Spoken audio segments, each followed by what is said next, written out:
Bright QT. Every student matters. Hello students, my name is Sanjay Jain. Today we will start a new chapter, circles. So the first lecture will be about the various terms that will be used in this chapter, right? So let us start here. This is a circle, right? What will be the definition? Let me tell you the definition first.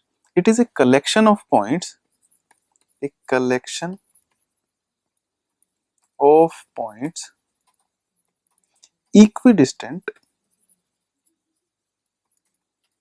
from a fixed point. Okay, what do I mean here is, let us say this is the fixed point, okay, and this is the distance that I'm talking about. If I find all the points which are at this distance, let us name this distance as r. If I want to find all the points which are at distance r from this fixed point, I'll get these points, right? So this is the definition, a collection of points equidistant from a fixed point. Now this fixed point is known as center of the circle, and this is known as circumference, right?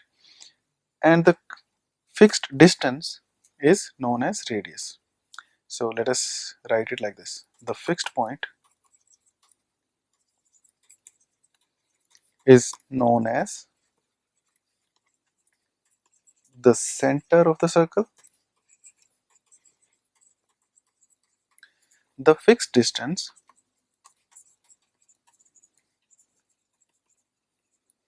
is called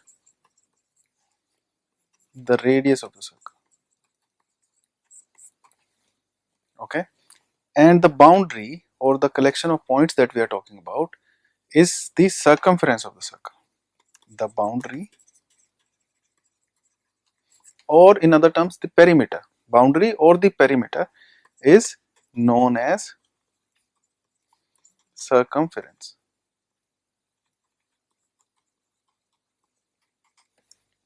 Okay, now let us talk about some more terms. If I take any 2 points on this circle and join these points, this line segment is known as chord of this circle. This is one of the chords. As we know, we can find infinite points on the circumference of the circle. So how many chords can we have? We can have infinite chords. These all that I am joining, these are chords. Okay, right? So if we look at the chord, if we start from here at the bottom and keep going upwards, the length of the chord will keep on increasing, and there will be a point when it is maximum. Okay, after it will again start decreasing. Okay, so the longest chord, let us say this one is the longest chord. The longest chord will pass through the center. Longest chord is the chord that passes through the center of the circle. Okay, and we have got a special name for this. This chord is known as diameter, right? And as you can observe, the diameter is just the double of radius. It is twice of radius, right? What is radius? Radius is distance between center and any point on the circumference, right? So if we double it, we will get a diameter. So how many diameters can a circle have? Let us say this is the center. This is one of the diameters. This is, let us say, second diameter. This is another diameter. How many lines can pass through a single point? You can have infinite lines passing through a single point. So how many diameters can a circle have? We can have infinite diameters in a circle, right? And diameter is also the longest chord. Okay, let us learn about segment. If I draw a chord let us say this is a chord AB. Okay, now this area is known as segment. How do we define this area? This is an arc. This is an arc. What is an arc? If we have got circle, okay, if I take any part of the circle, let us say this, I consider this part of the circle. This is an arc. Okay, this is another arc. If I consider this much portion, this is another arc. Okay, when the circle itself is an arc, but it is a complete circle. Okay, if I take any part of that boundary, that will be an arc. Okay, so area bounded between a chord and an arc is known as a segment.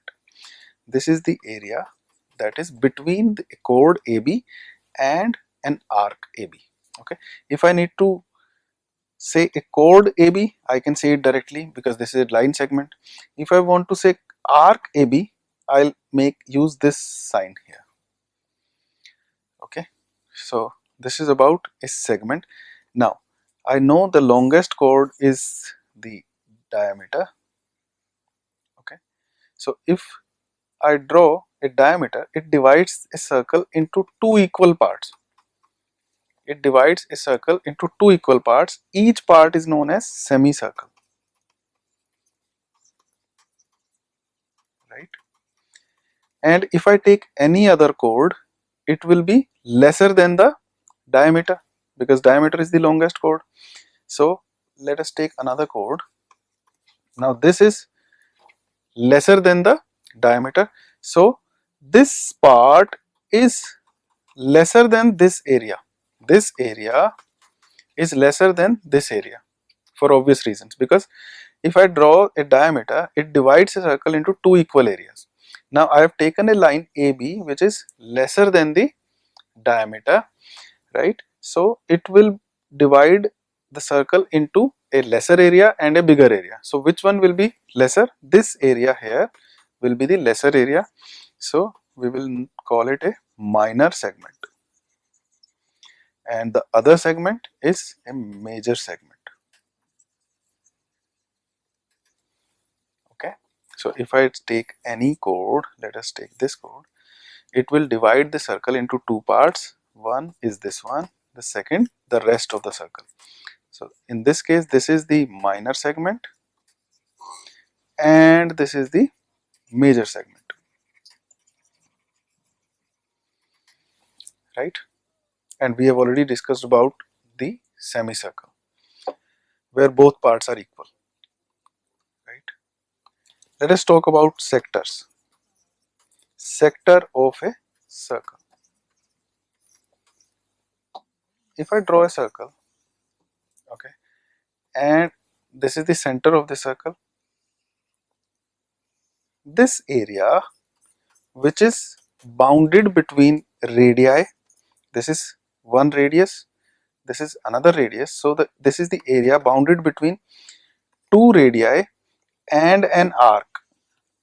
Area bounded between, if you are uncomfortable with this word area, you can also call it region. Region bounded between two radii and an arc is known as sector of the circle. Okay, and sectors can also be a minor sector and major sector. How will you find out that one is a minor sector and another is major? Again, we know that a diameter divides the circle into two equal parts, right?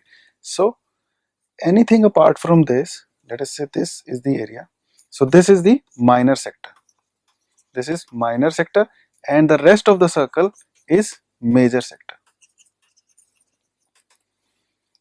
Okay, so what have we learned so far? That circle is a plane figure which divides the entire two-dimensional space in three parts. One part is in the interior of the circle, one that is on the circle and one is exterior of the circle, right? So any point can be in the interior of the circle, it can be on the circle, and it can be outside the circle. How will we find out? We know that, let us say this is the center O, okay. If I have got any point P, okay, and the distance OP, let us say OP is greater than R, where R is the radius of a circle. R is the radius of this circle, and if OP is greater than R, P will be outside the circle. Okay, let us take any other point. Let us say this is P1. If it is on the circle, then OP1 will be equal to R. Okay, and let us say there is another position of P, and let us call it OP2. Let us call it P2. So OP2 in this case will be lesser than the radius. Okay, so I will say a point P will be outside on the circle or inside the circle,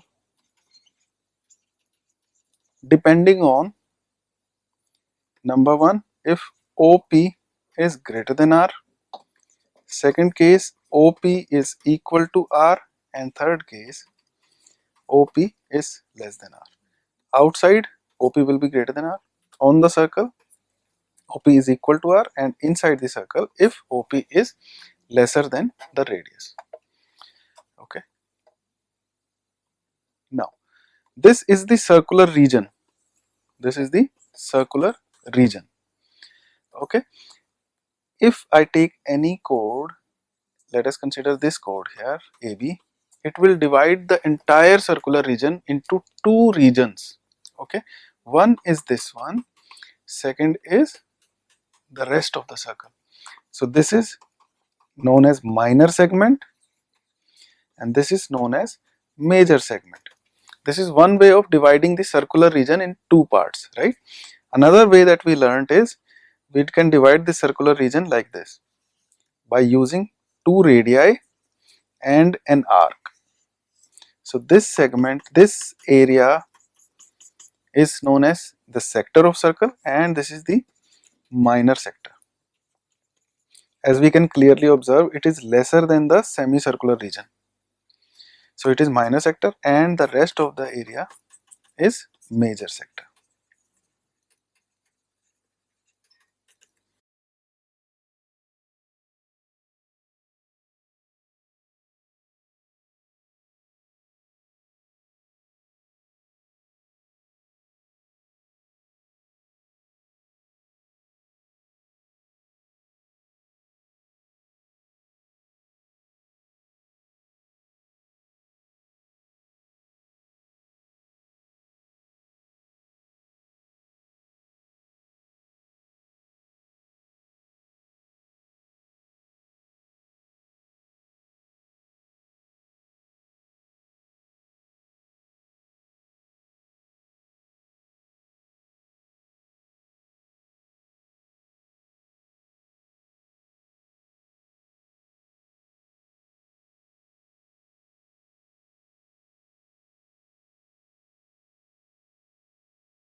So let us start with some of the questions here so that we can learn about circle a little more.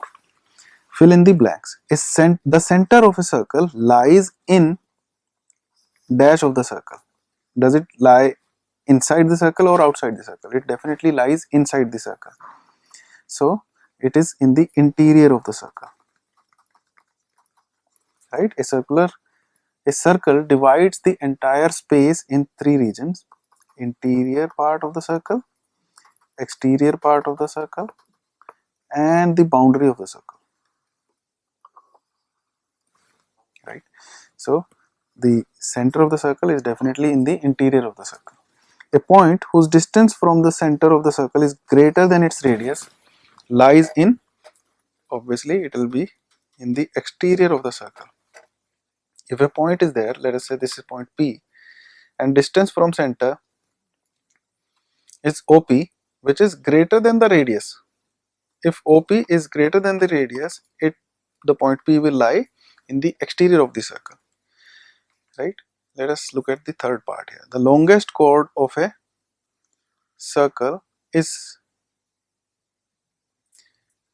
actually the question is, longest chord of the circle is known as diameter of the circle. Longest chord of a circle is the diameter of the circle. Right? We have already discussed about it. An arc is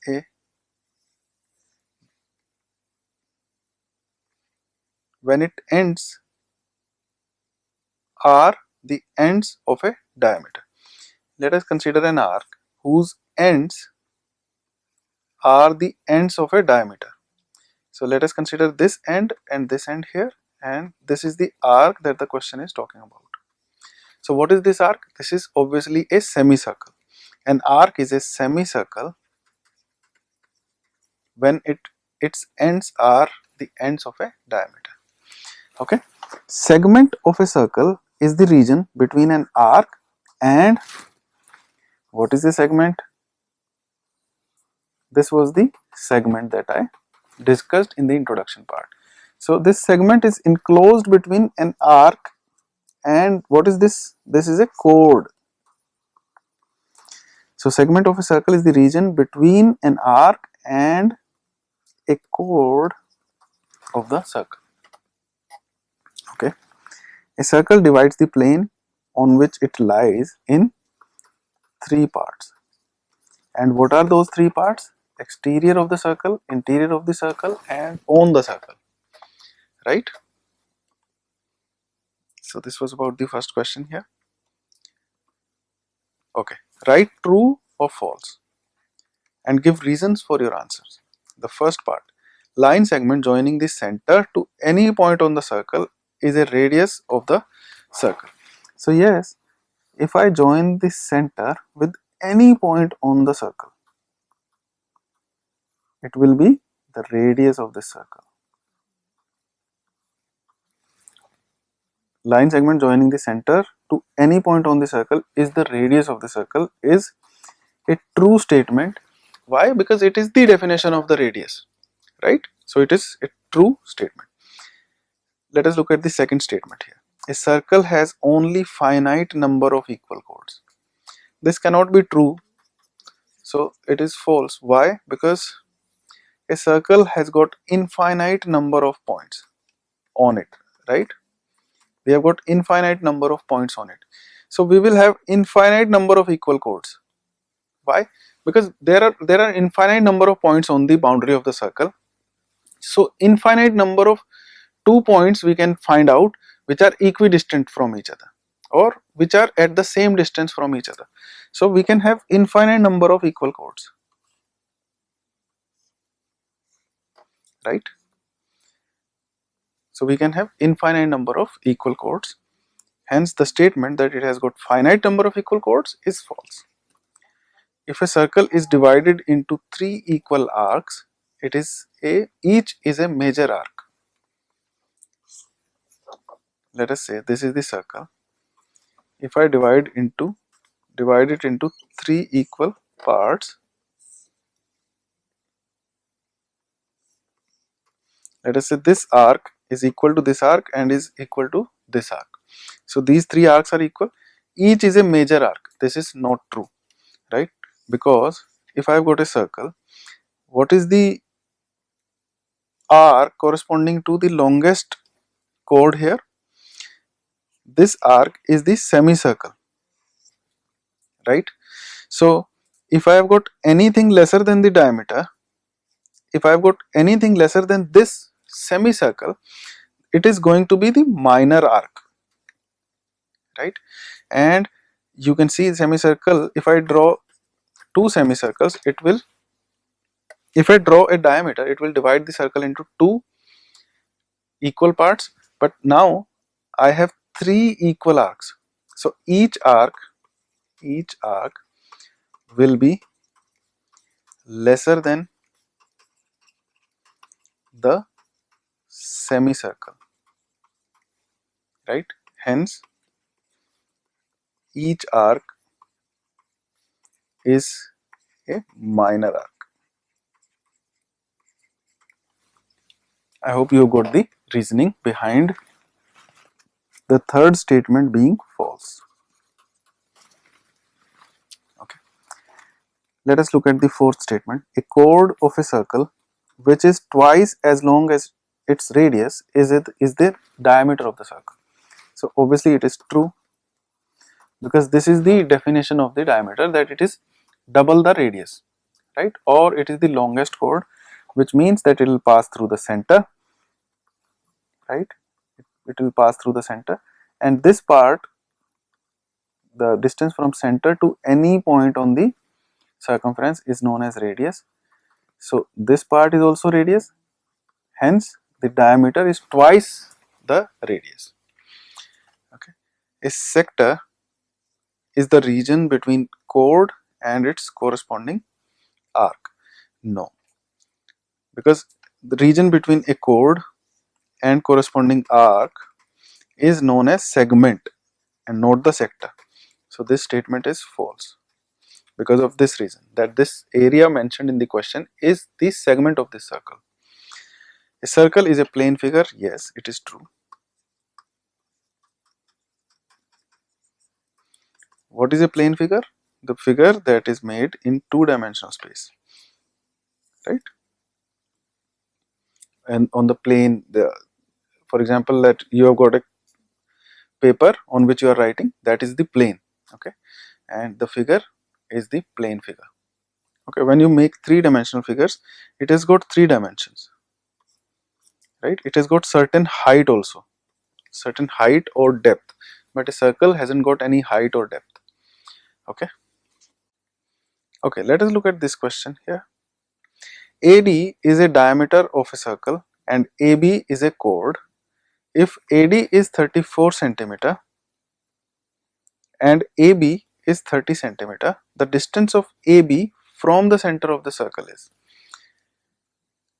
Let us try and attempt this question on the basis of our understanding. AD is diameter of the circle. Let us say this is AD. AB is a chord. Let us say this is AB. Okay.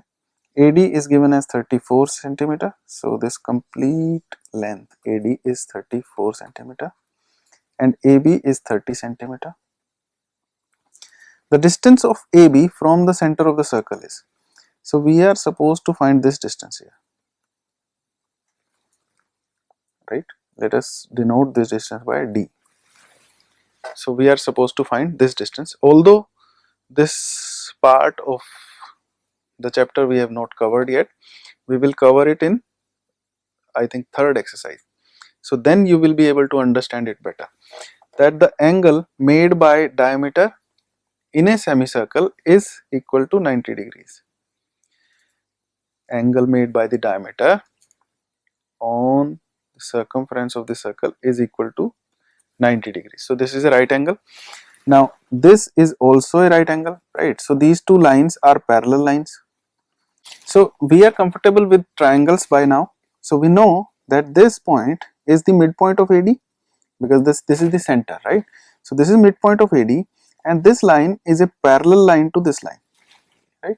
So what I can say is that this point, if I denote this point as N is the midpoint of AB by midpoint theorem. So by midpoint theorem,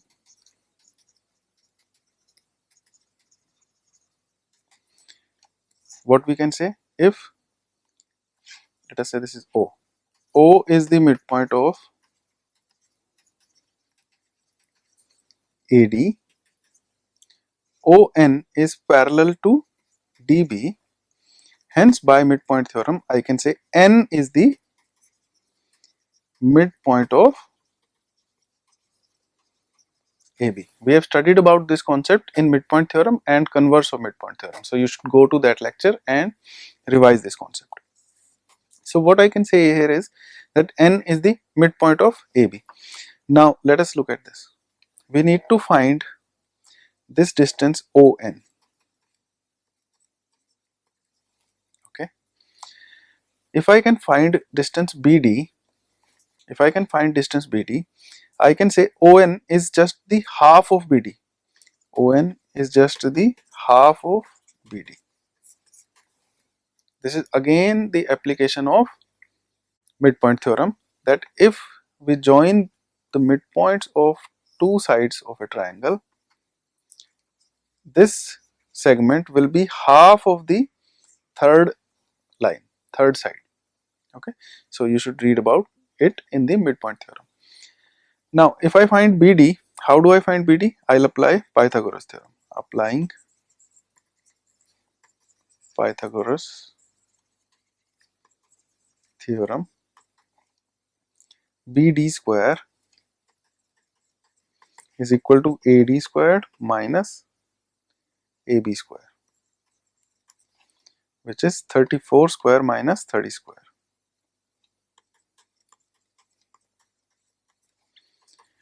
So what you can do here is you can take 2 square separate, and inside you'll have 17 square minus 15 square.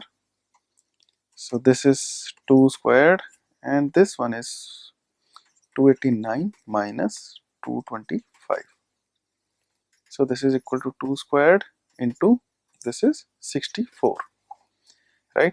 So BD is equal to 2 into 8, that is 16. And if BD is 16, we are looking for half of BD, that is distance between center and chord AB, right? So ON is half of BD, which is 8 centimeter.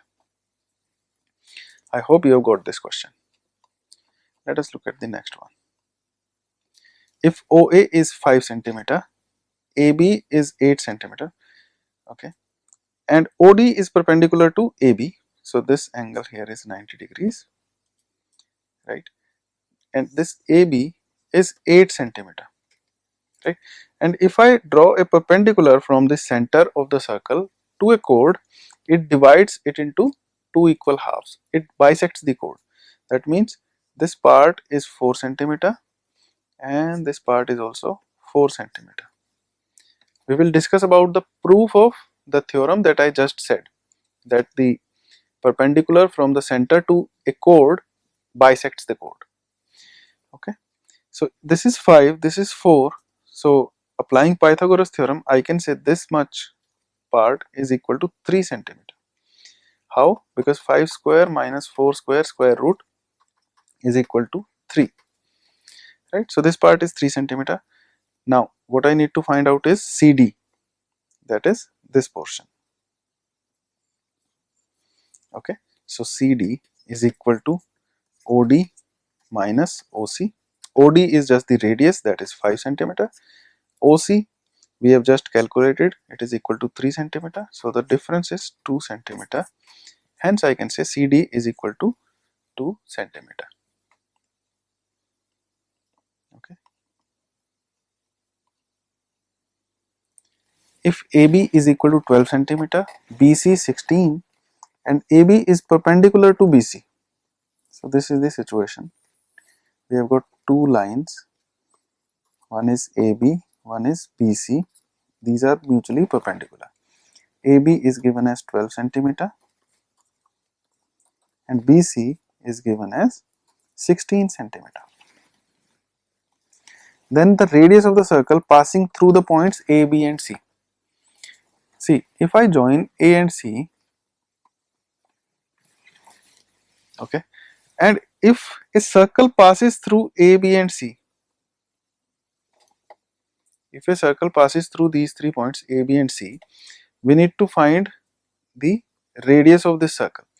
And a circle will definitely pass through A, B and C, but the idea here is that this angle is 90 degrees and this can be 90 degrees only if AC is the diameter, right? So the idea here is that AC is the diameter and we need to find half of AC, which will be the radius of this circle. So AC you can find by applying Pythagoras theorem. So it is equal to 12 square plus 16 square. So AC is equal to, this will be 144, this will be 256. So it is equal to 400 square root. So it is equal to 20 centimeter. So I can say AC here is equal to 20 centimeter and half of 20, that is radius of this circle, is 10 centimeter. Okay, we will discuss about such questions in our upcoming lectures also, where you will have more clarity about it. Okay, thank you.